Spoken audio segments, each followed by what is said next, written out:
What is going on, everybody? Thank you for tuning in to another episode of Say That Podcast. And y'all know the motto. Don't say this, say that.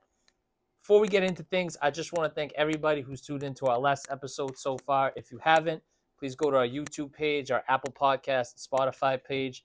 Like and comment on our YouTube, and please hit us with a subscribe button. Muda dropped a hell of a freestyle, so you better go watch that too. Now, as y'all can see, we are not in AOA Studios.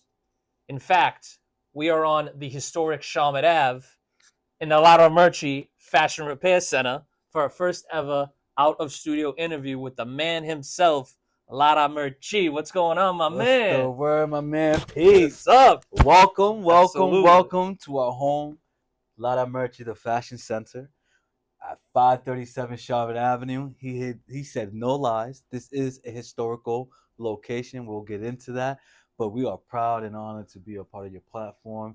And thank you so much for bringing your platform here to ours. Of course. Like I've told you, I literally could not think of a better place for my first out-of-studio interview. This is where the culture happens. This is where it is cultivated. So it is the perfect location.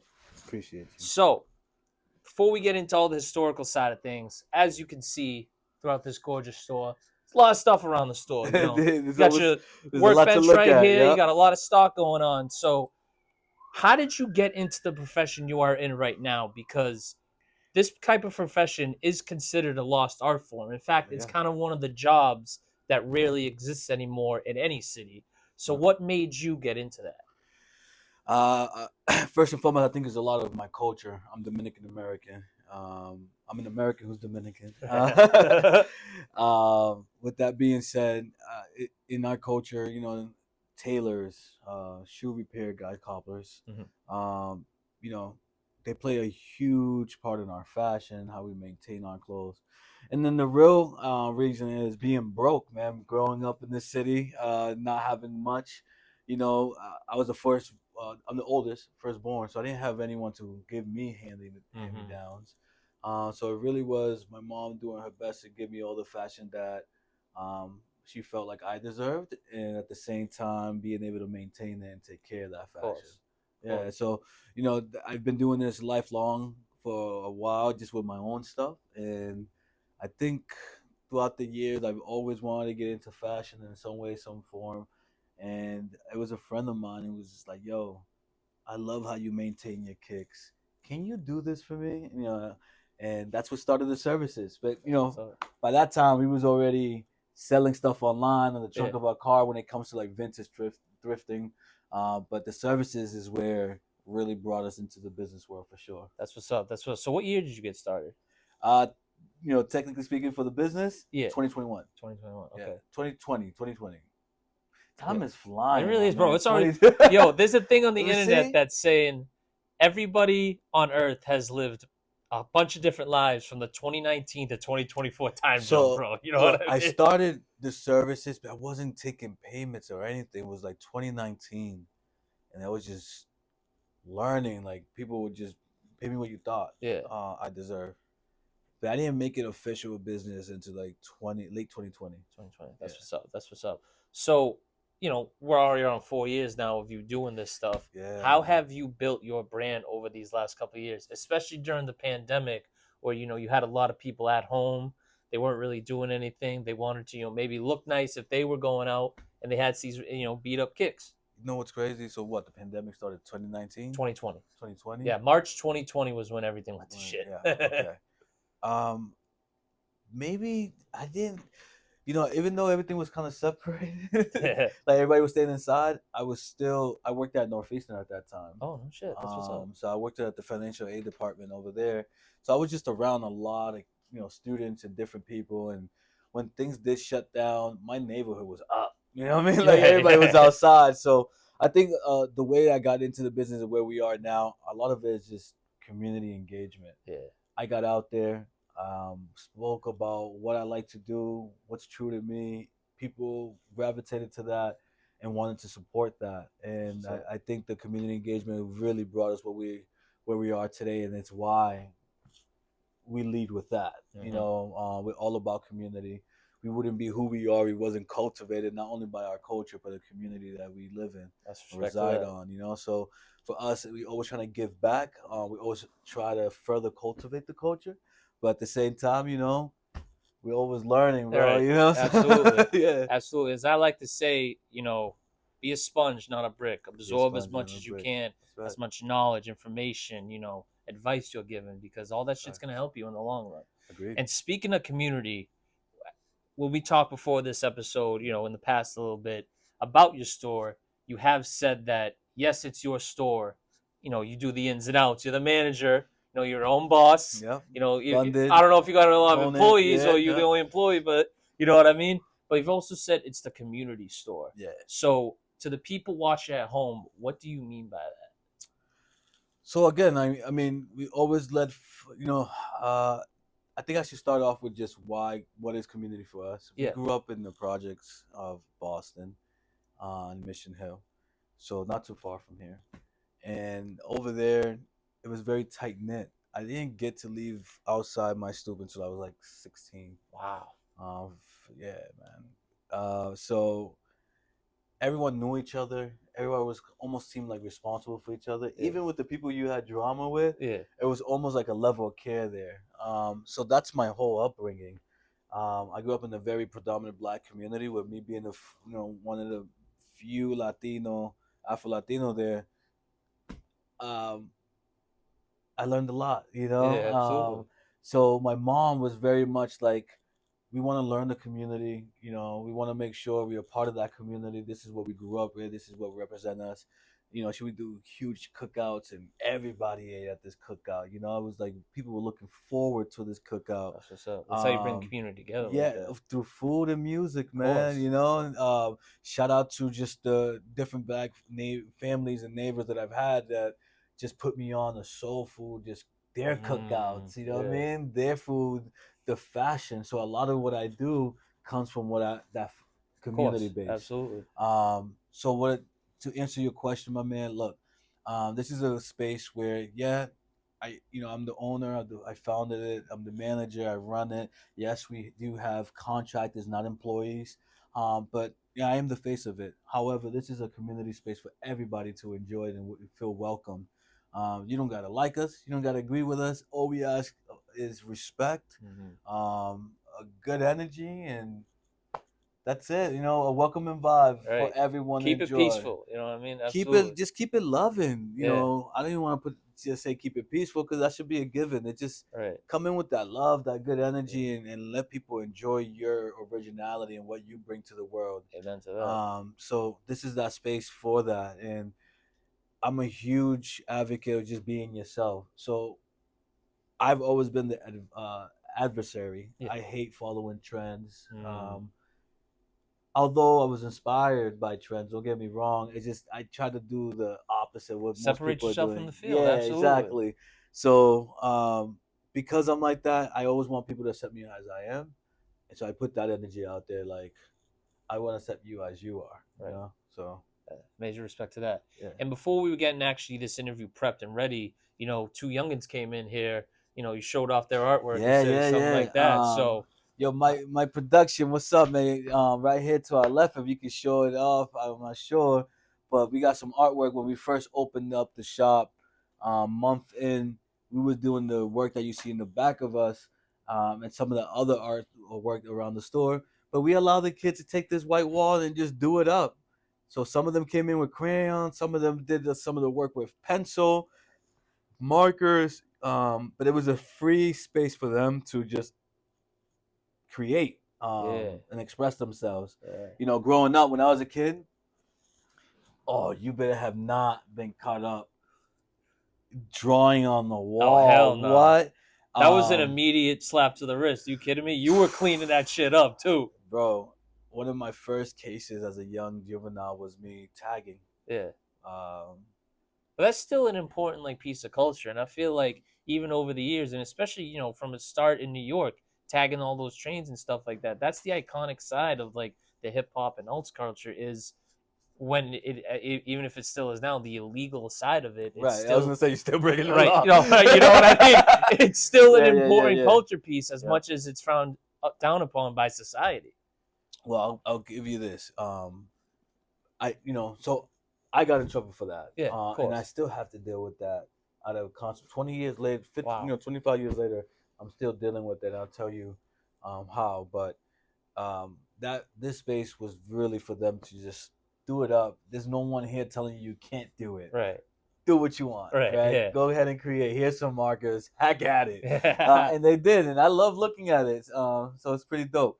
Now, for me, like I said, I got caught up doing graffiti, and that led to when I was just younger, living up and down the streets. Yeah. That led me to getting into probation. That probation kind of created a revolving door that any interaction with a cop was gonna just further me into the what we call the system. And I think that it's funny because now years later, I'm trying to participate at my son's school, and they're like, "Oh, we have to do Corey checks." Oh, Bro, I've worked with Boston Public Schools. I worked with government agencies through just work. I've worked with when I was at Northeastern, I was working with federal department programs to ensure that people were giving being hired the proper way. And never the issue. Right.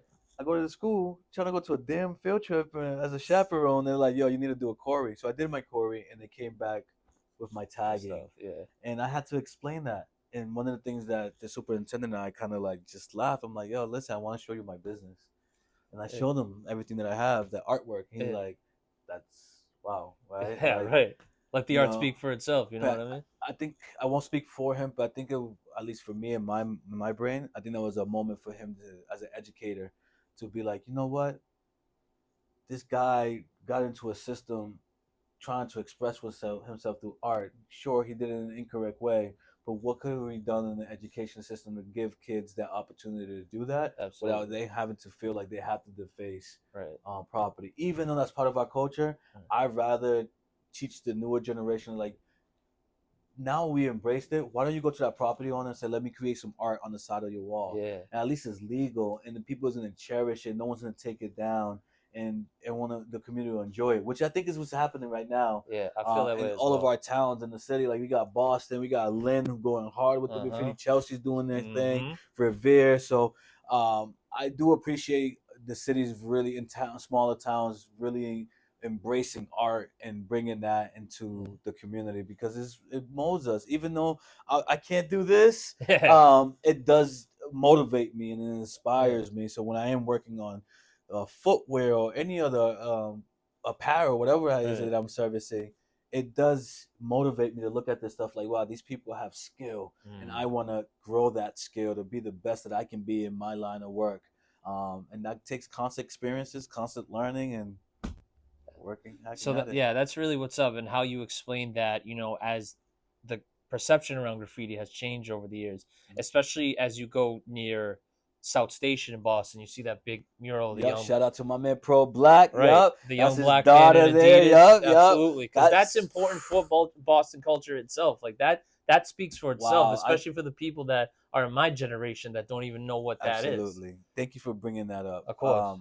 I had forgot the name of him, so I'm glad you said it. No, my man Pro Black. I totally forgot even bringing that up. But that piece right there is an inspiration. He has his daughter for the city to see. He's native. This is where he's from. He grew up in this actual neighborhood we're in now. He has a few murals right down the street, So for him to do that, for everyone to see, for miles, tourists, and they'll be able to take that and represent Boston, but from that image is when you look at pics of the city, they show that mural. Yeah, man. So it's an iconic piece of the city as well for anyone in the world who ever comes here, for them to go see that and enjoy it, especially if they're art lovers, of course. Yeah. And if you know anything about that area, they've given that space to many different artists across the world to create. It just so happens this is someone from Boston, so I think it just hits a little. It does. No, it does.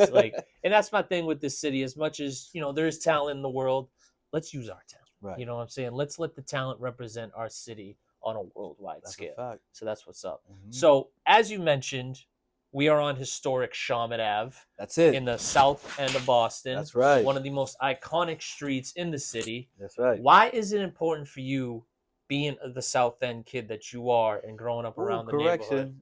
Where are we from? I'm actually born and raised in Mission Hill. Mission Hill. Okay, my apologies for that. No. But, yeah. We all one big community, right? But some of your listeners will let you know. Yeah. shout out, Mission Hill, baby. South End, no? Yeah. Mission Hill, baby. Yeah. But as it stands, why is it important for you to have a shop right on Shawmut Ave? I think I had to say what I just said Yeah. to answer that question correctly. Okay. So look, I grew up in Mission Hill. Never been gang affiliated or anything like that. But it's historically in the last 30 years, there's been some tension between South End and Mission Hill, Roxbury area. I remember growing up right on the same street that we're on, being chased out of here or getting into fights or whatever. Question like, where you from? So, for me, it sucks, bro, because when I started working with the sneaker store I used to work with, bro, like, they were mostly South End kids. And then it was an uncomfortable space for me at first, but then I realized, like, wait, these are all dope people. Right. And what I realized that I missed in my childhood was that this imaginary border, because of neighborhood beefs, didn't allow me to collaborate with some of the dope people coming out of South End, some of the dope people coming out of Dorchester, some of the dope people coming out of Brockton, whoever else. I feel like I was so secluded in my neighborhood because of that barrier that I'm learning everything I'm learning late. I'm a late bloomer, I consider myself, versus someone who is 15 years old. Should get out there, go to different neighborhoods, get to know different, because you'll be amazed the talent and the people the relationship that you might be able to create. So it was very important for me to open here for two big reasons. This one is kind of a curveball because I didn't tell you this one. Okay. All right. So the one big reason is that, look, I was running up and down the streets and I got into some trouble here in the same neighborhood. Like I said, there's been that division from South End to Mission Hill. Actually, this is Lower Roxbury. So this is actually the last gap between South End and Mission Hill.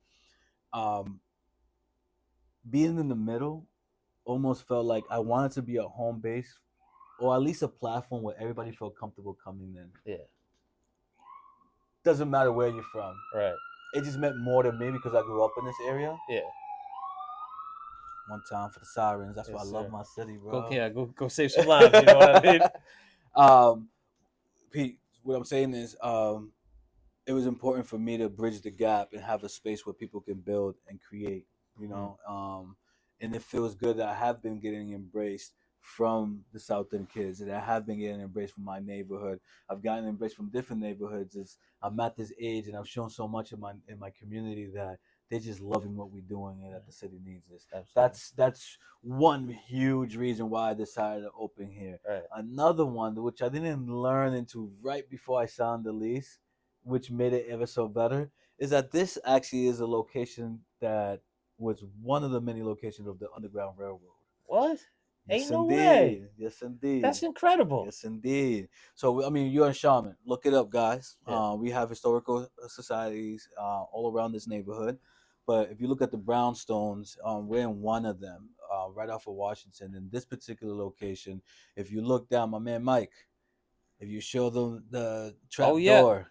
See, I wanted to ask you about this Yes, sir. when I first walked in here. Yes, sir. What this was. So this trap door is wow, iconic. It leads down to the basement, and in that basement, there's a lot of historical features, where it was the chambers where they hid a lot of the escapes. Wow. Those looking to escape slavery, and then there's also it's incredible. Covered now, but there's a tunnel that goes from Brownstone to Brownstone up to the Underground Railroad for people to travel through. That has been covered now, but to be a part of that. When I learned that, it was one of the neighbors upstairs. She's lived here her whole life, and she was like, this is a special place. You're a shoe guy. I think you should do it because of this. And I was like, it hit me. It hit home. And one of the things she explained was, when people was escaping slavery, you didn't really have shoes. They would just leave in the No, middle of the night, absolutely. right? Like Barefoot, barefoot, all whatever. raggedy clothes, and they were just out of here. And what she, thinking of the movie Glory and just looking at the history that I've studied in the past, cobblers play a huge part of getting footwear, not only for the escaped, those in an escape of slavery, but those who actually partake in the Civil War. Wow. You know what I mean? So having your shoes fixed, your footwear, leather, all of that is part of our art and culture that comes from generation to generation. And because it's a lost art form, and because it's not something you see every city, we found a way to just make it pop. And we thought that we're from this neighborhood, we're from this community. We owe to give back in this community and serve this community. It makes sense to open Absolutely. up here, even if I have to travel from afar. Like, this is home. Yeah. You know? Absolutely.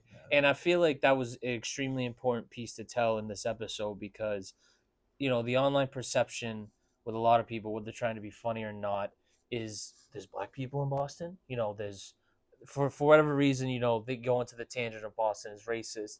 And while we do have some bad parts of the city, we also have played a historical part in the advancement of black culture in America. Absolutely. So it was absolutely important that you said that because I would love people to understand, especially, and to change that perception of no, yeah, or actually yes, Boston has black people and they're very proud of it. Yeah. But we also have played an important part in their foundation in this country. I mean, you and I was talking a little bit. You've Yeah. been to different places. Of You course. said you've been to Atlanta, yes? Atlanta, yeah, absolutely. Okay. Have you been to Atlanta? Okay. It wasn't until I hit Atlanta, and I said this to you, I need to become more versed with the southern country, with the southern parts of the country. I went to Atlanta, and there was something I could tell you that was completely different from here. Black excellence. You see it, you feel it. It's everywhere. It's engulfed in the community there. I think that we can do better with that here. And what are some ways you think we could if we have to? I think we're already on the track. Shout out to Mayor Wu. I think they're doing a good job of bringing resources into the city to give back to the community, the black and brown community, and just everyone involved. And just last year, the Space Grant gave, shout out to her, they gave this art studio $3 million. Yeah, I've seen, even I believe it was this folks over at Spark FM Online. They also got a grant as well. Yeah. From that. Yeah, so yeah. See, that's go. right. That's Shout out to right. Mike. Which Yes, plays sir. a huge, a huge Boston. We don't even realize how much Boston plays into that. Shout out to my man Dart Adams, and I'm sure you heard of him. One of the best people to ever come out of the city. Dude, for history. I like growing up from Mission Hill. We've met. I come from the LOLs, the Money Hill Entertainment. From all those rappers with mixed into the NBA over there in Mission Hill. Yeah. I've come across a lot of just great music in the art form of it, but something about meeting with Dart Adams, bro, that makes you realize like you don't know shit. No, absolutely. You Dart think Adams you will know, put you on, he bro. will put you right in your place if you say one of the most wrong things Dart about Adams, anything. I need you here. Look, I don't even feel comfortable talking about the historic things anymore. We need you here on the couch, my guys. Hit up my man. Absolutely. He is one of the people I would just love to interview that is from here because I actually, when I got on Twitter, way back in the day, this was like 2014, his name came up, and in a way I am an outsider. I historically only just chill around the North End. I may go to downtown Fenway and I stop it there, and then I go back. So he was kind of the catalyst for me to learn about these other different parts of the city, to learn, where Mike Bivens came from, where Benzino came from, New Edition. I had heard their songs on the radio. I didn't even think twice they were even from Boston. So that guy is one of the most important people in the city, hands down, or that we will ever encounter in this city. So having him as a culture piece, and also because he's been on all these HBO shows about Boston and stuff like that, especially the most recent one with that brother, the murder. It's crazy. He's gone to school with some of these rappers that are the origin story of hip hop. He's been this guy. I can't wait for him to come here if you look outside the store, I have sneakers hanging outside Yes, the you do. store. I was gonna say that wasn't there the last time I would say, was it? Did you No, just it's put been that? here since day one, Okay. brother. Maybe I added another pair up there, but that's paying homage to some of the history that Dart Right. Adams has played.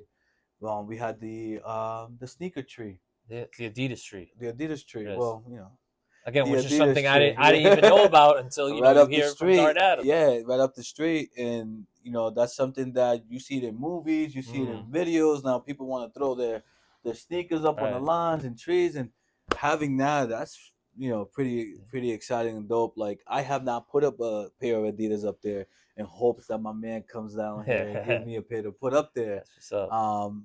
But yeah, man, I think Boston is on its way and it's recognizing. I think we just the expansion of Boston in the last 10 years. We're getting a lot more diversity here, and shout out to the educational system here. You got colleges everywhere. We just one big campus right now, and you're gonna have different influence coming down, and that different influence is gonna captivate the city. Is going to further the city where we need to be. So I think that Boston is on its way. It just don't take your ball, don't take your hand off Right. that Keep the movement. foot Like on the gas. Right. keep your foot on the gas, keep that going, and you can continue to keep that going while working on other things as well. And Right.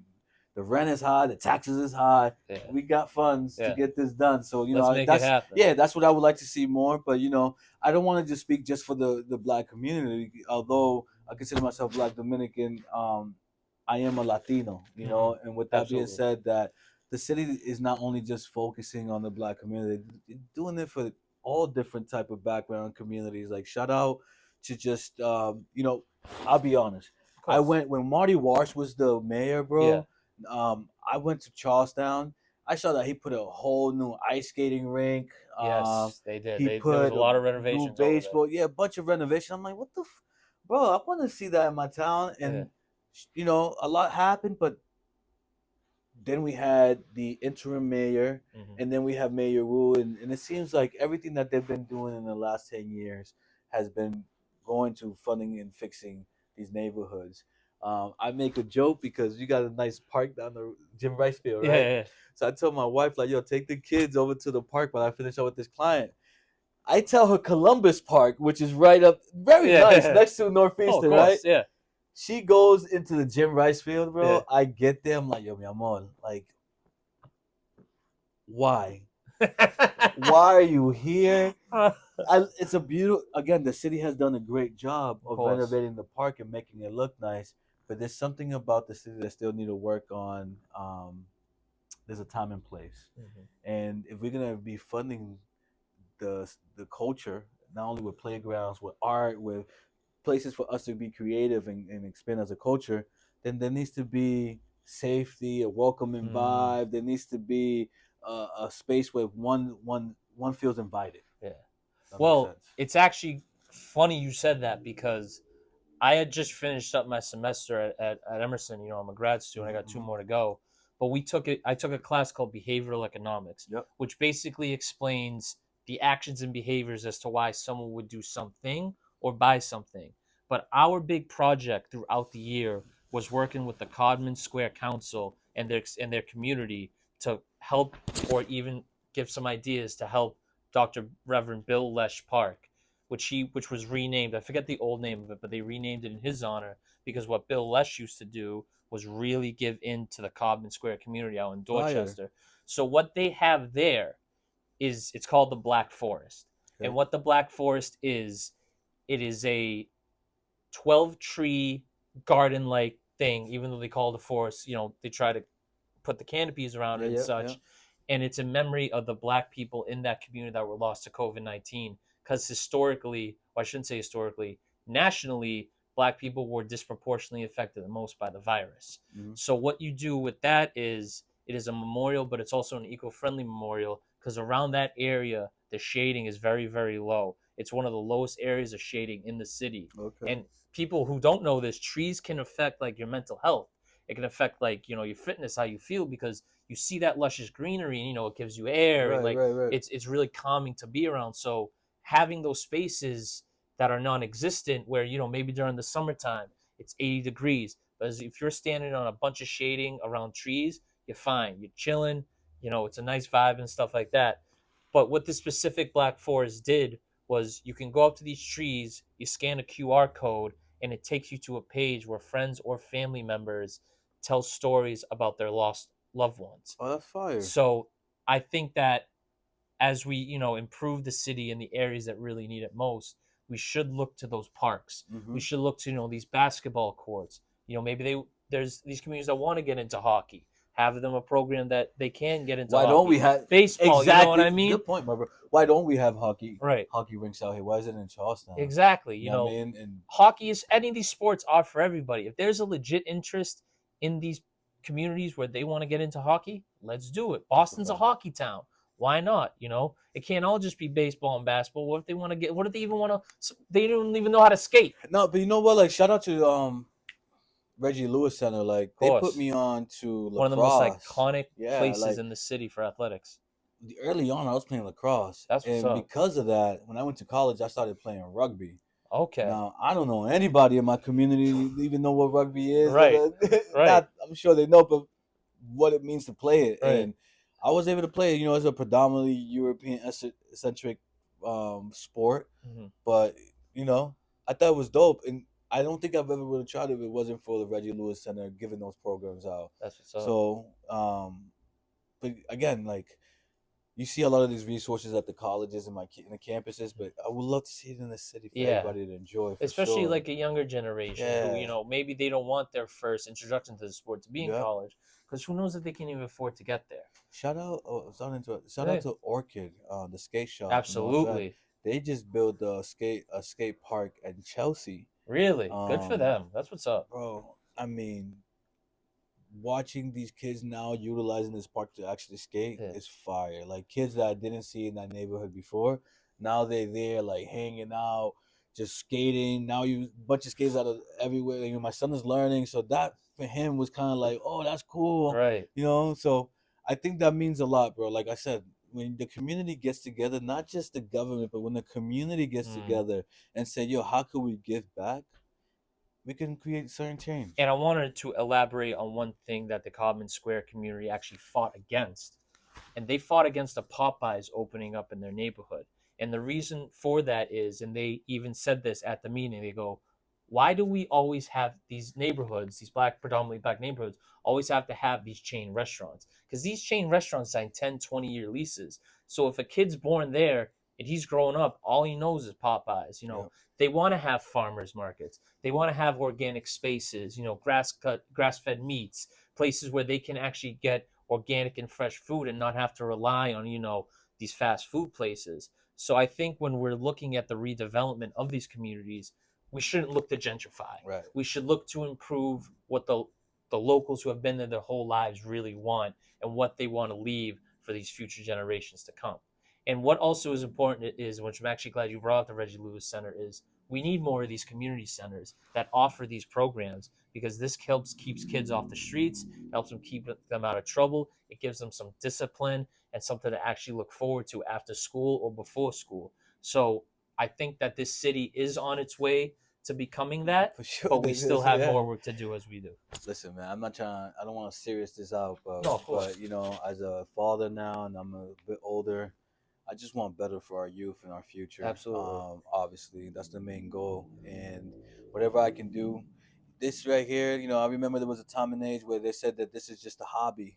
You know what I mean? I remember like, oh, you clean sneakers. Yeah. And it's like, yeah, but now it's one of the fastest growing industries when it comes to this sneaker culture. Absolutely. Everybody's trying to get into customization, into making actual shoe.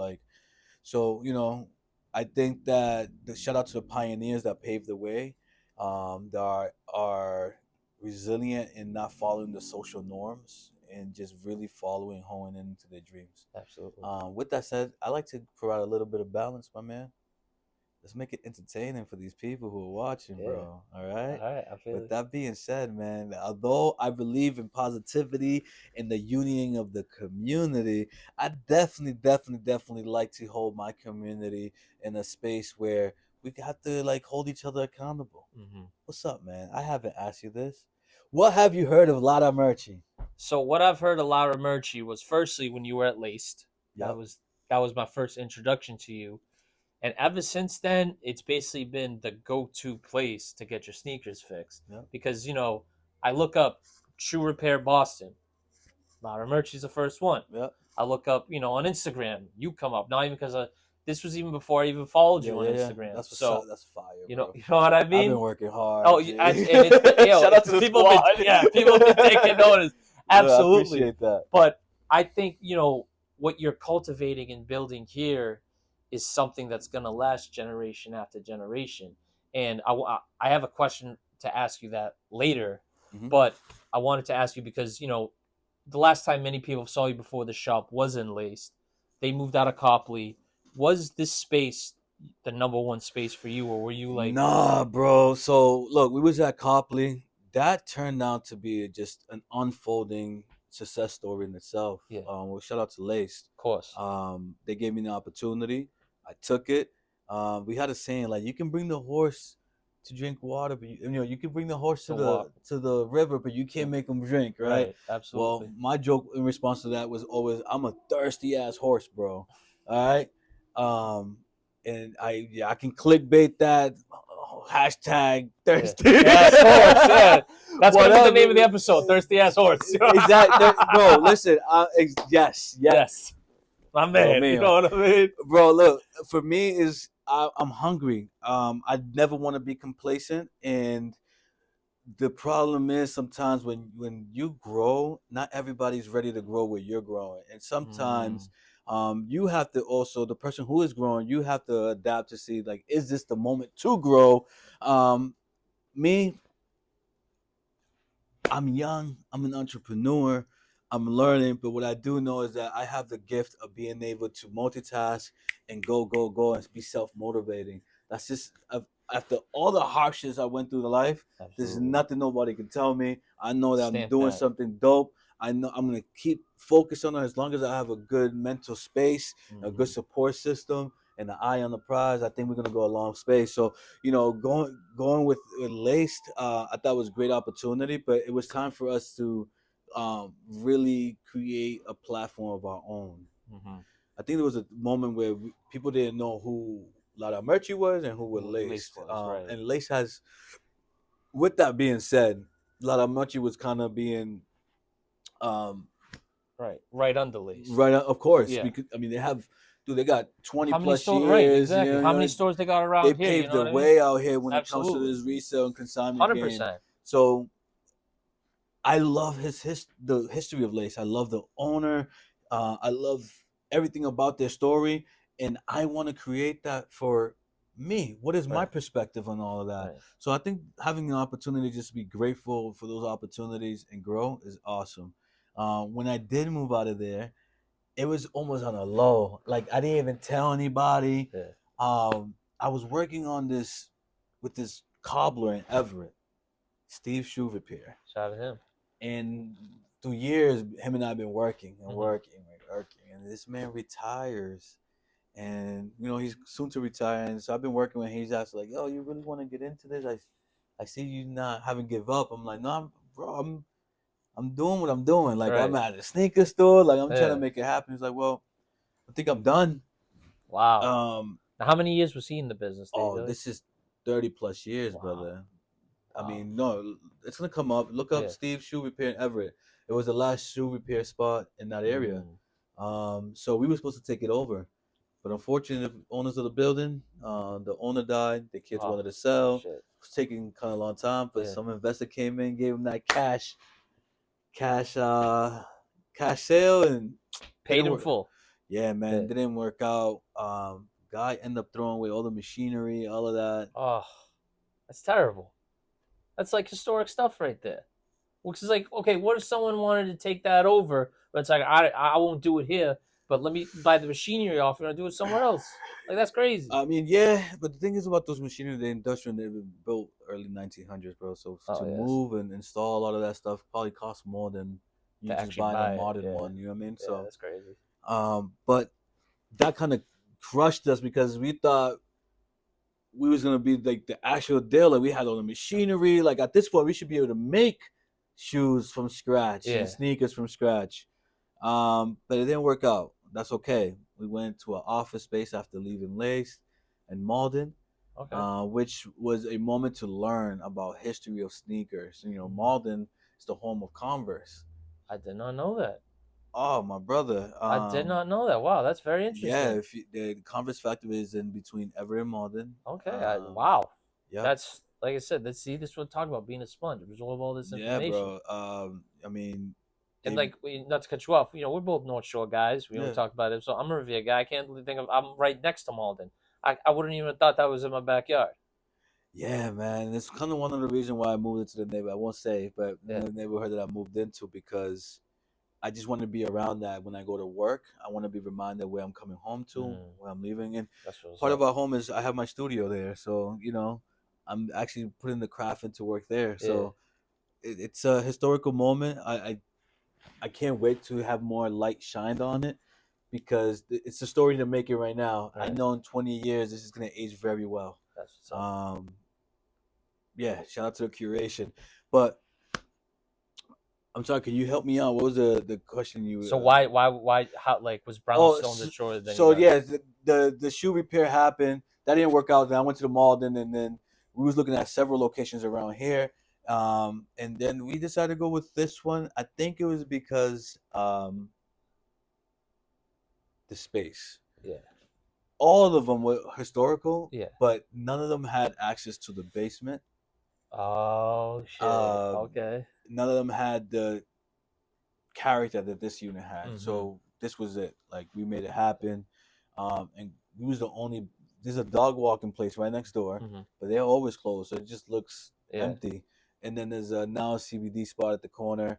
So we're all working to really bring in foot traffic to this side of town. Right. There's a historical hotel being renovated right now. We're hoping that in the 10 years, that really, hopefully I'm here in 10 years, but I'm hoping that really does put me in a situation where I'm the cobbler retiring 40 years from now. Right. Trying to pass it down to some young kid who might want it, right? So that I didn't just end up here. It was a whole journey after Lace, but it was well needed, my bro. Absolutely. I'm gonna tell you why. Because we started at a kitchen cleaning sneakers. We was already coming up. We was going on the train for an hour, just giving people our business cards, and people was just like, "Yo, Lada's coming up, Lada's coming up." And there was somebody that knew us mutually that put us together. We didn't look for each other. It was just like, "Yo, you guys need to meet." We sat down. These guys must have foresaw what we had in common, and just we made what our experience was. Yeah. So, I think I skipped a few steps though. Why's that? My bro, we're talking about I went from a kitchen with an idea to a kitchen to now I'm in Copley Place Mall in the back of a huge sneaker store. In the city. It's like one of the most, like, that attracts all these celebrities and stuff like that. Shout out again, the opportunity is amazing. Yeah. But I think there's something about learning step by step, those baby steps. You have to go to kindergarten. You have to go through your grade school. Yeah. Because every year is an opportunity for you to learn and prepare yourself down the road. And I think I skipped a lot of that. So when I did leave there, I had to learn what it was getting all these bills. I had to learn about security. I had to learn more about contract law. I had to learn about just... You was going through an education. Oh, man. You would have thought you went back to school. And it's funny because I have a lot of experience in retail and businesses, and I've helped small businesses really increase sales and really tighten up their teams. Yeah. But there's nothing like you being the sole responsible person that really teaches you a thing or two, So I would say that it was definitely needed. I'm happy. I'm stronger. Absolutely. And I'm telling you, man, I can't wait for just the next few years when we open up our mobile shop and we start opening up a different location where people can enjoy. Right. The brand is only going to grow, my brother. Yes. That's what's up. So one thing I did want to get into is the fashion repair side of things. Yeah. And most importantly, you're big into vintage. Yep. You're big into all these, classic sneakers and stuff like that. Lay it on you. What are we sitting on right now, my brother? Oh, yep. Listen. I'm the type of person, I'll go to bat for you, right? Yeah. If you believe in us, we believe in you. Shout out to my man Pete. We've been on. I'm like, yo, what's up? Yeah. You want to get on your couch? Like, of course. He's like, yo, you know what, man? We would love to come to you. And then it's like, yeah, absolutely. Oh, I'm not ready. You know, I tell him like I'm just not ready. It's a small space. Like I gotta set it up. And I think it's been since what, November? I came here in November. Yeah. I just been changing things around, curating the store differently, getting rid of certain like furniture just to be able to make this happen. Yes. So here we are today. Here we are today. Shout out to the community and marketplace. So obviously I've been looking everywhere. Shout out to my connects at Restoration Hardware. Shout out to the connects at different furniture store. I'm sorry I didn't go through you guys, but I was just looking and looking and looking. Saved a little money to budget for a new sofa for us to sit down and do our thing. But bro, one day randomly I get on Marketplace, free. Oh, you take it.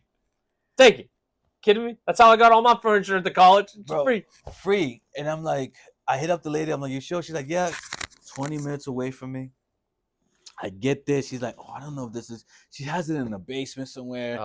Tough to get out, bro. It just all seemed like it was meant to happen. Yeah. And I told her who we are. And she's like, oh my God, you know, I was gonna just charge, but I'm so happy. I literally just changed it to free today, like 5 minutes before you hit me up, and I'm happy it's going to you. Yeah. I sent her a picture. She's ecstatic. Like, bro, this is amazing. But it is vintage. So we haven't really serviced this one. You probably feel the roughness on top. So we're gonna sand it down, repaint it that nice vintage yellow, tuxie yellow. We're gonna redo the hardware here and also the pegs. Really give it more life. This is where we started. Shout out to Mom Duke. She was really into home improvement.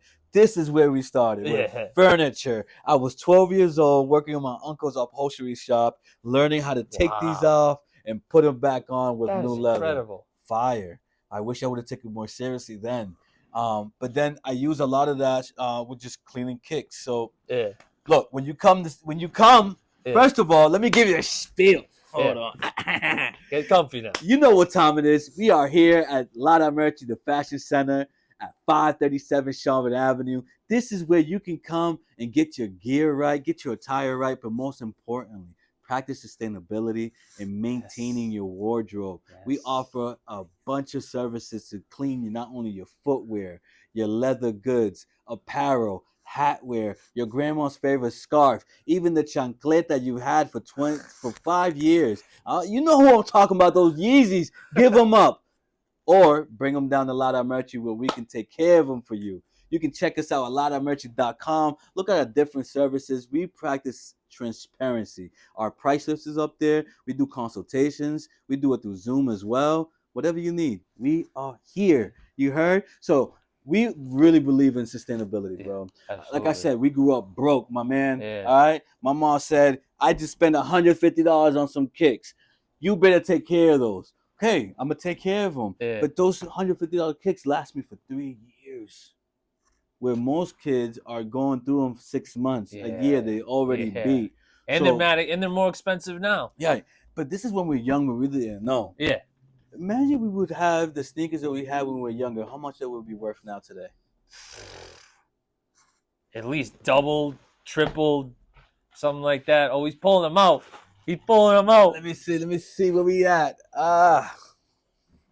Pull them out. I got you. What's that TI sound? Bring them out. Bring them out. Oh shit. Oh, now these. Okay. Now what he's about to show you right here. This is a relic. These are 1985 Chicago Red Jordan 1 toddler size 6C Nike sneakers. Oh my God. These are 39 years old. Imagine that. The person who gave me these said that he doesn't appreciate like Jordans like that. Yeah. But that he loved how much I loved them and he wanted me to keep them. I don't know if I should fix it, leave it alone, but I did promise him that I would display it for a lot to enjoy. He even said, if you fix them, you can give it to your kid. Yeah. I'm like, don't do that. But, bro, this is what I mean. If you go to eBay right now, you're easily going to find this for at least $3,000. At least. So, and you got the OG box. With the OG box. So, with that being said, you know, this is more than just a sneaker. It's more than just art. It's It's a moment in time. It Really. is a moment in time. And when you start looking at the future and where basketball players are going today with their signature shoes, and you say, man, what was it for Michael Jordan when he first got his signature shoe? I know Larry Bird and Magic They Johnson all already had stuff Converse. with Converse, Yeah. but to have a brand new company come out of nowhere and just invest into a player and say, yo, we're going to make you an icon, and do that 39 years later when you have kids begging their parents to buy them these. Still, Right. it's iconic. You know what I mean? So I believe in you should be able to take care of your kicks, especially when they mean something. I Right. remember my kicks that I first wore playing manhunt outside. Shout out to Manhunt. I love Yeah, that game. You man. kidding me? You know, Used to run like, around the North End playing that. yeah, Hell bro. yeah. You know, so for me, like having those kicks, Air Force Ones played a huge role in my life. So I still pay homage to those kicks. I love those kicks, and they just part of history for me. You Yeah. know, so. See, you saying that, I kind of regret selling the shoes that I did because I just love them. But it's like it got to a point where I wasn't wearing them and they were just sitting there collecting dust.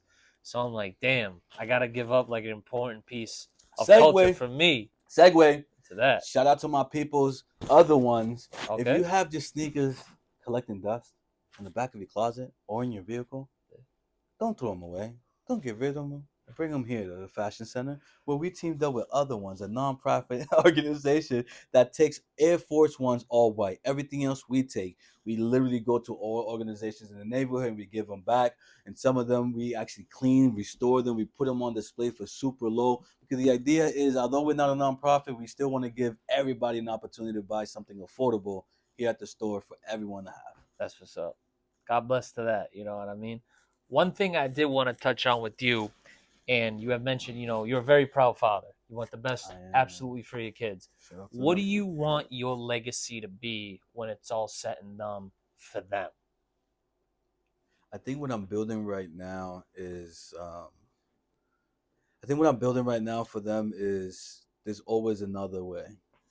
I think growing up, I always been growing up, like I said, I always been a contrarian where I just didn't want to be like the social norm, and that led into some trouble. And when you lead into trouble, you have people that may care about you, tell you you're not gonna do this, or expecting you to do the worst. Absolutely. And I think what I'm doing now is teaching my kids that you could go down that route of doing the worst and going nowhere, but at any moment you can change your life.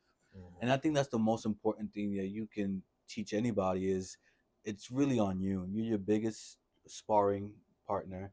And if you can click that in your head and say, I want to do this, and you believe in that, go 100%.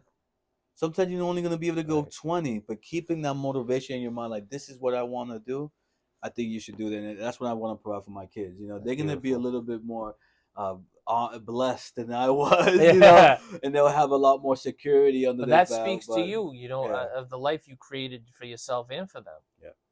So that's what's really important. It's a family union, man.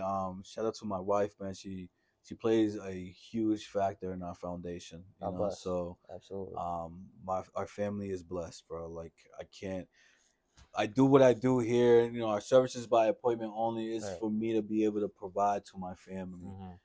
We realize that right now it's a slower stage in our growth because of that, because we're appointment only.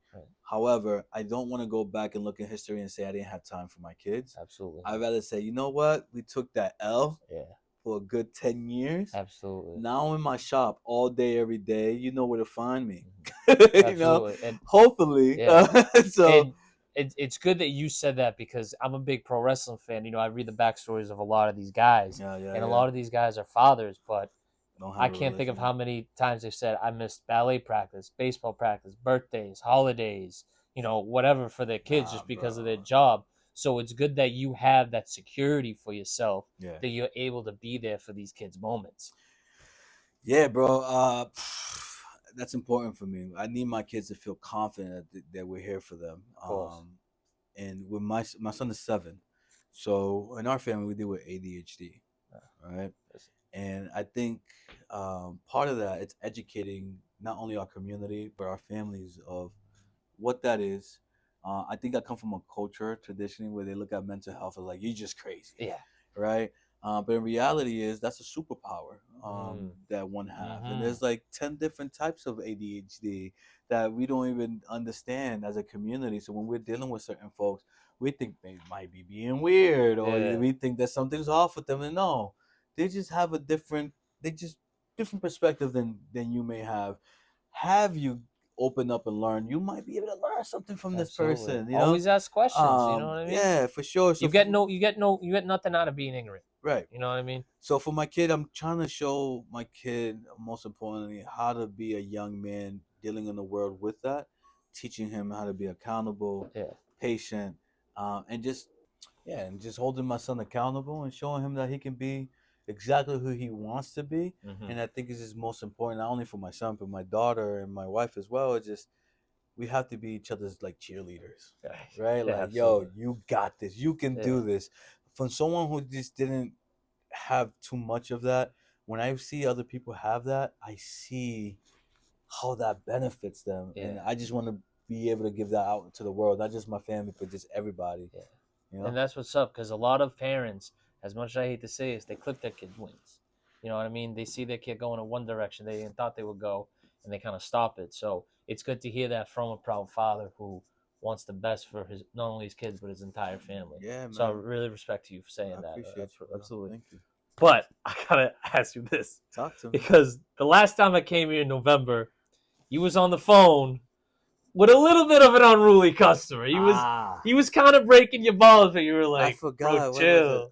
Like, because I think he wanted you to bring the sneakers you were repairing to him and drop them off at the front desk, and he was getting like, Oh "Yo, my bro," he was God, getting snippy bro! with you, my boy. Like, I'm like, so. And honestly, that's why I knew you had my respect from that moment, because you just dealt with that energy like, all right, bro, like that type of thing. So how do you muster up that energy? Because a lot of people would fight back and kind of flip out. Oh, Not even with just man. this guy, but just with other people you may encounter or Yeah, I have remember encountered. exactly that situation. Just to give you a little bit of foundation here, folks. Yeah. I had some guy who was just trying us for the first time. I realized that sometimes people don't read the fine print, but Mm-hmm. we're by appointment only. So when you just show up, you're already starting. It's a disadvantage to you because you're not getting the experience that we have for you and that Absolutely. we have intended for you.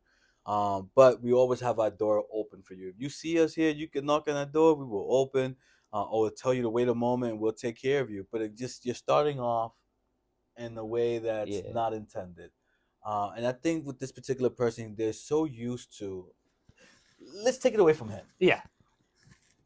What people believe, either there's two things. I have two demographics. Yes. I got the demographic that they expect factory level work from the manufacturer that made the stuff. That's number one. Yes. And then number two, you got people that are so used to the expectation that they had before with cobblers. So the Mm. expectation was before you take them, hey, can you fix this? Yeah, come back in 3 days. See you later. Yeah. Never talked about a game plan. Never talked about what's actually being done. Right. Is this something to your liking or not? It was a really trust situation where you're the professional. You do it the best that you think you can do or your capability, Yeah. and I'll pay you. Right. Right? Absolutely. Well, I believe that there's a moment of a consultation. Mm-hmm. I want to explain everything that happens, that is going on. What's the game plan? What we're doing. And not even to cut you off here, even when we were planning this, we had 2 or 3 different consultations about that. You know what I I mean? just like to be on the same Of page. You know, I don't course. want to overspeak it, but at the same time, it's like, And there ain't nothing wrong with that. yeah, like if you know what you expect, I just think there's a level of comfort there. So some people don't like to speak or listen to a lot of talking, and I Absolutely. get that. And I can adapt to that. This particular person just dropped them off. Um, they wanted it done a certain time. They couldn't believe that they couldn't pick them up at a certain time frame. I'm like, yo, I'll deliver it to you. But I'm a one man show and I'm trying to communicate the best with them. But, you know, some people are just unruly, bro. Very. And he was very, there's nothing wrong with him wanting services. I got you. It's the way you ask for those services. Of course. If you call me, hey, Jay, you know what? I really can't make it to you. Can you do me a favor? I know you're busy, but either when you get a chance, can you just drop him off to the front desk of my building? I'm just around the corner for you.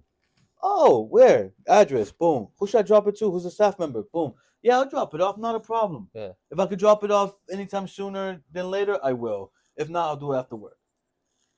But there's this thing about clients that in this particular situation, he felt like he paid a service. I want it this way, that way, this way, and Yeah. you better do it this way or else. And one thing I learned in the HUD, bro, we don't do well with bullies, bro. And I take Absolutely that as not. bullying. You're Absolutely. not gonna tell me what I'm not gonna do. You're not gonna take me out of my comfort zone. This is the option, right? Right. What would you like? But I do also believe in customers are always right. So what we did with that was two things. What could we learn from it? Right. So number one, where could we have done better? I think if I would have just dropped everything and take it right away, it was just a 5-minute walk. Yeah. Okay. Even though I had things going on, that could have been a happy customer, and I would have been right back here. Yeah. So that's the first level of accountability I take. It's just, could that have been avoided? It could, but this is where I get kind of iffy with. Because if I go ahead and do that for him, then it's not fair that I'm not doing it for everybody else in my community. That's true. Who comes that is here, very true. who actually gets the appointment, right. who gets here on time, Yeah. who calls me, who confirms, who signs the contract before coming here. So I don't want to ever take away from those people who are actually following the platform for somebody who just didn't care enough about the platform. Right. So if you're gonna invest and support it, at least know what you're getting yourself into. Of course. So the way I handle that is this. Do I want this person to come back? Probably not. But I do want this person to know that I did the best that I can and I was level-headed, and that's what you witnessed.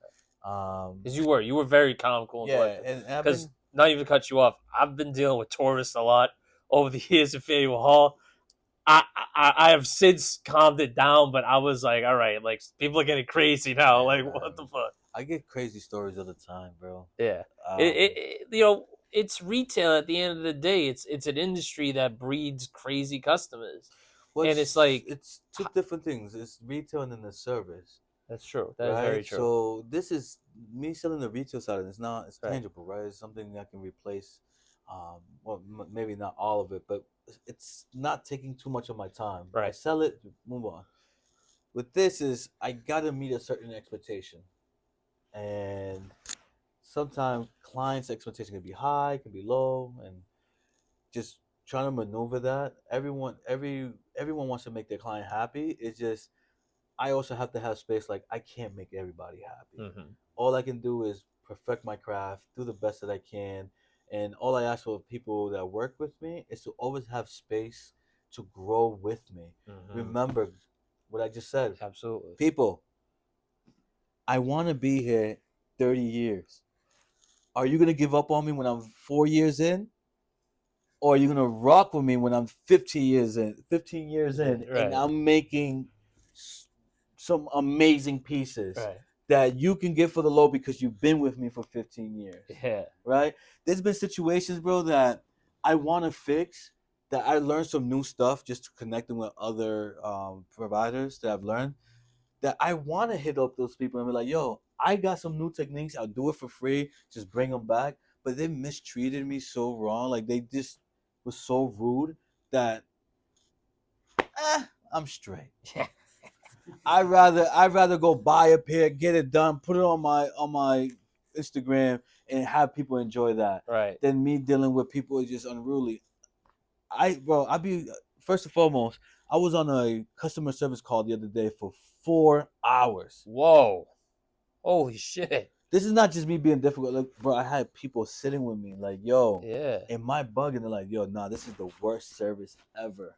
Like, I can't believe this company. I'm not gonna say which company. This company, bro. And those are moments where I'm like, how dare anybody talk ish about my service when I'm very attentive, I'm very transparent. When these companies are corporate companies, the worst, who keeps you on the line for 4 hours, no compensation. I have no resolution to that situation, by the way. So that was a wasted. Oh my god, you just wasted 4 hours of your day. Yeah, that's crazy. We'll talk about it after, Yeah, man. But but yeah, bro, like shit. you know it's bad when Yeah, another but person you in the know, room but I knows, use those, probably knows. but I use those moments and like this is what I wouldn't do Of course. for my company, and even with collaboration and partnership, I'm not there to judge. I'm there to learn, and there's some things that I do learn that are great from people I work with, Yeah. and there's some things I'm just like, I wouldn't do that. Right. But then the situation where I said that, and then I go through these experiences we were talking about, and then I'm like, I see why he's like that. Yeah. You know, Yeah. he must have gone through Yeah, this a yeah, bunch you of look at times. that shit. So Yeah. for me, I'm just learning, and I've taken this year, 2024. I've taken off the pressure of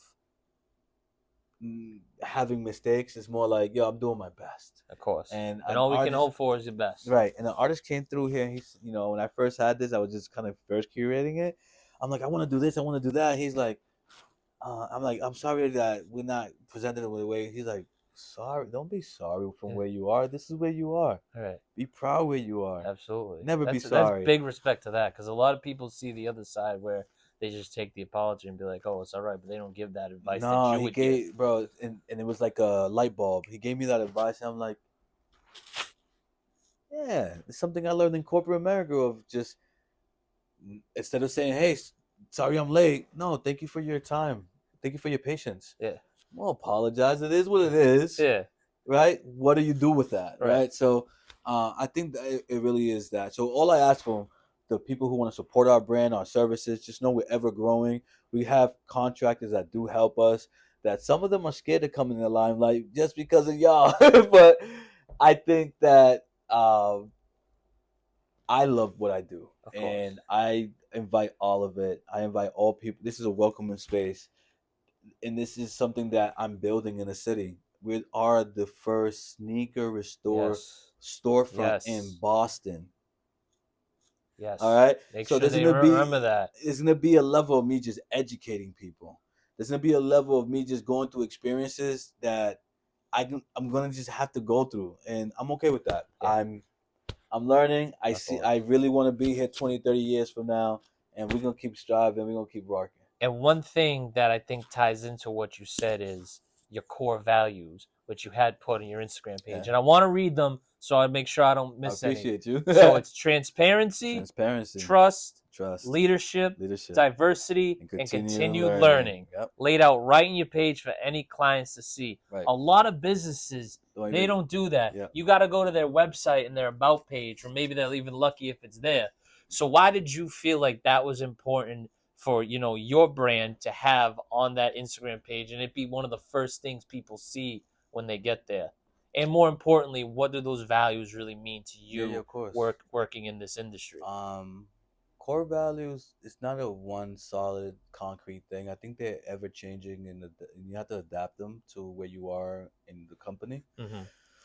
I had gotten lucky enough to have experience with startup companies. So I was a part of the team coming up with some of these core values. So I got that experience. And I knew when I built my company that in order to have a strong foundation, you need to have a good understanding of what's most important. Mm-hmm. Transparency. Yes. If you're going to provide a service, you need to be transparent about that. And you need to make sure that you're moving in a way that everybody involved is on the same page. So this is why, if you look at our service, we do everything by appointment. Everything's receipts. There's a paper trail. There's a paper trail. There's, everybody thinks, oh, because I pay cash, he's not going to give me a receipt. Like, oh, I'm going to get a deal. Like, nope. It's all the same. You're going to get a receipt. It's going through the system. I need your name. You know what I mean? Like, so I do that because I just want you to feel comfortable with our services. Even if you wasn't happy, you'll be able to go back, look at a receipt, what was discussed, not discussed, hold me accountable. So when you get orders right next to the camera, there's a bunch of orders that just came in. Yeah. And these orders are going to be displayed, and I'm going to take pictures of them. I'm going to send it to the client. You should know what you dropped off. Right. For two reasons. One, you can hold me accountable if I messed up. And two, you're gonna live life. You're gonna forget what they look like. Yeah. And you're not gonna be able to appreciate all the work we did to it. Exactly. So now if you get the before and you get the after, you're gonna be like, oh wow. Right? Like look absolutely. at this, right? Because some people forget. So I think transparency is super important just for our sanity and just building the brand with our community. We're not. I think most of our supporters are not from other states. They're from right here home. Um, they can pull up on us. You know what I mean? Yeah. So I think that takes a level of trust in making sure, especially when you're serving the community, that you want to make sure that people know what's up. Right. Communication. Absolutely. We do a lot of it. We do a consultation. Again, having you understand our services, you being able to have the space to communicate what your expectations are, even in the bad. Like if something bad happened, we're not shying away from it. We're not leaving you hanging. Hey, this happened. How do we fix it? Right. And I think that's a level of us just saying we're not perfect, but it's communicating that we're here to help, and Absolutely. we're communicating that. Next one is help me out, brother. So we have Transparency, transparency, trust, communicate, leadership. leadership. I'm big on leadership, so I've had many years of experience in leadership, and I'm still learning and growing. Yo, make sure y'all before y'all leave, y'all take a look at the collection of books I have on Of leadership. course. I think it's super important, not only how to lead yourself, but how to lead a team. I don't like to call myself a boss or owner. I am the manager, just trying to maintain this thing. I work with contractors because I want to be able to teach and just lead in a way like, what are your goals? Yeah, I like that. If you're gonna be here, what are your goals? I'm gonna lead in a way that's gonna go back towards your goals, right? Of course. And what I learned through just my experience of employment is leadership really does make a difference. Learning project management, leading the way really creates a strong fundamental value of any team, any infrastructure, and it's something that we want to continue to learn. I'm a leader as a husband. I'm a leader as a dad. I'm a leader as a service provider here in Say that. Boston. You know what I mean? Say So that. for me, that's ever growing. I give big homage to those who are paving the way. However, you got those under you who are going to pave other ways. Right. And I believe I'm a leader in what I'm doing so far. And shout out to those who came before me. Hopefully I get that recognition of passing the torch. And I got to say something, and I appreciate you saying this, how in the leadership role, you don't consider yourself a boss. A boss is the head of something, but that's not what a leader does. A leader actually takes the role out and shit like that. And when in my experience, when I've been dealing, down Faneuil Hall, I am the manager of one of the businesses that my family runs. Mm-hmm. And a lot of people come up to me and goes, "Hey boss is that." It's like so uncomfortable for me. Yeah, like you know what I mean? Yeah. It just don't like other people may see it as like a badge of honor. Me, I'm like, don't call me that. You know what I mean? Like you don't know me. Like you know what I mean? And and I'm not using it as like, oh, they're insulting me. It's just like that's not what I am. I'm more of a leader than I would say a boss. Yeah, but they're not gonna go up to you like, "Hey, leader." Right, I prefer like, "Hey, sir," "Hey, dude," or something like that. You know what I mean? Look. I felt the same way, bro. We've brought somebody new on that they're like, "What up, boss?" And it's like they're young, and I think I wanted to teach them what I was taught by the principal of my high school, and what she said to me was, "You don't you nobody owns you. Right. That's your employer, not your boss. Right. That person has a name." I don't think there was anything particular about the word boss. It was just more the concept of just give yourself a little bit more high value and position in whatever you're doing. Of course. And I respect that. So, but however, there needs to be a level of when you have leadership, there needs to be a level of hierarchy as well. Yes. So, for example, I want to create leaders in my platform, but none of the leaders that we work with have any consequence or take into the company where they can lead in that way. Yeah. You know what I mean? But they are learning through me going through this, so they once can lead further down the road. Absolutely. So I like to work, I always try to find contractors. There's some people I work with that they have their own brand. Some people might consider us competitors, but we actually work with each other. You know what I mean? So, but what happens is I want people to have that person to have their own brand. Of course. I'm not gonna try to bring you into La Merchie. Do your thing. Yeah. Right?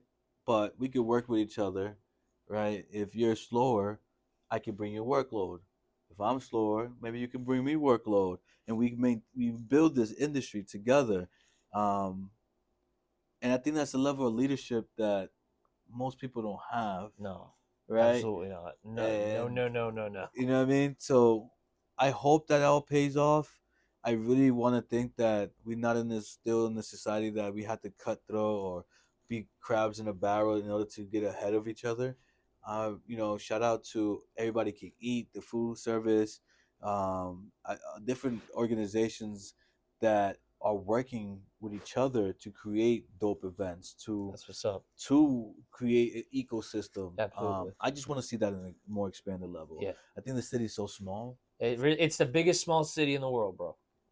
Put it that way. It's a city I've heard a lot of people say it like that, and I agree with them. it's so small, but when there's some leaders in the city that we forget that they're human and they're gonna make mistakes or they just have character traits that you may not agree with. Mm-hmm. But nevertheless, they are leaders, Absolutely. and I think that when our core value of leadership is understanding that, um, being aware of our humanity as well as that we're trying to do the best we can for the business, and then continue learning. We're always learning. Don't be a sponge, not a brick. Absolutely. I don't know it all. I never considered for me to be the best. I'm still learning a bunch of different stuff. I've taught people techniques of people who's been doing this way longer than me. They're like, "Oh, I didn't care to do that." I've gone to different industries, the nail industry, the detailing industry, lashes, the glasses world, and just trying to pick up from tools that they use, little skills that they have. How can I incorporate that here? Yeah. So all I can say is my yesterday's work may not be my best work in the future because we continue learning. Say that. That's what's up. So before we get out of here, I do want to ask you one thing. Talk to me. What does the future of Lara Merchie hold? Because you have told me, even on your Instagram, it says the Lara Merchie Network. So that just doesn't include the shop. That includes other things. So what are some ventures or what do you hope to, the next 5-10 years kind of look like for Lara Merchie? One of our strong passions is storytelling. Yes. And the network is two things. We are very big on community engagement, and we've made a lot of greatness here in the city. Yes. So we want to create that network where people can find this greatness just through our channel. Storytelling. Yes. We have lived a lot of life. Yes. What you guys got today was the professional side of Lara Merchie. Right. But there's a lot of stuff that you don't know about me or my peoples or the people that supported me to get to where I am today. And I want to shed light to that.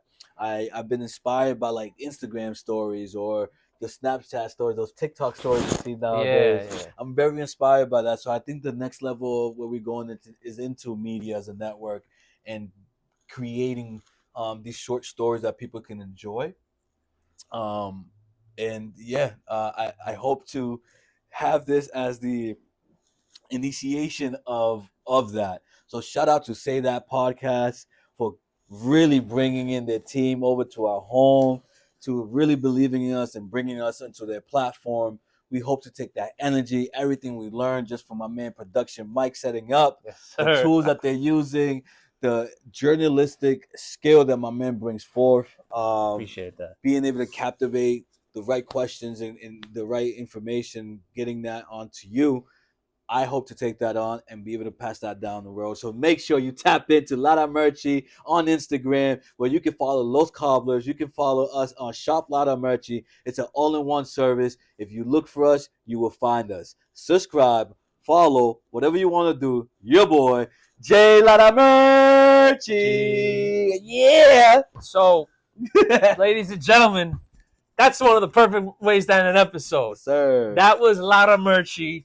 This was our first out of studio interview. I want to give a big shout out to Mike Scarfo behind the camera for helping us. I say it all the time. Say that really wouldn't be back. Fadeaway Studios didn't exist. Yeah. But anyways, please follow the podcast on Instagram. Say_that_pod.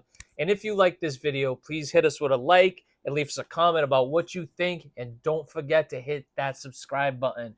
We are really hitting our subscriber goals over the last couple of months. I'm very appreciative to everyone that does. We appreciate you so much. This has been J Lara Merchie. I'm Repeat, and y'all know my motto. Don't say this. Say it with me. Come on. Say that. And we'll see you in the next episode. Peace.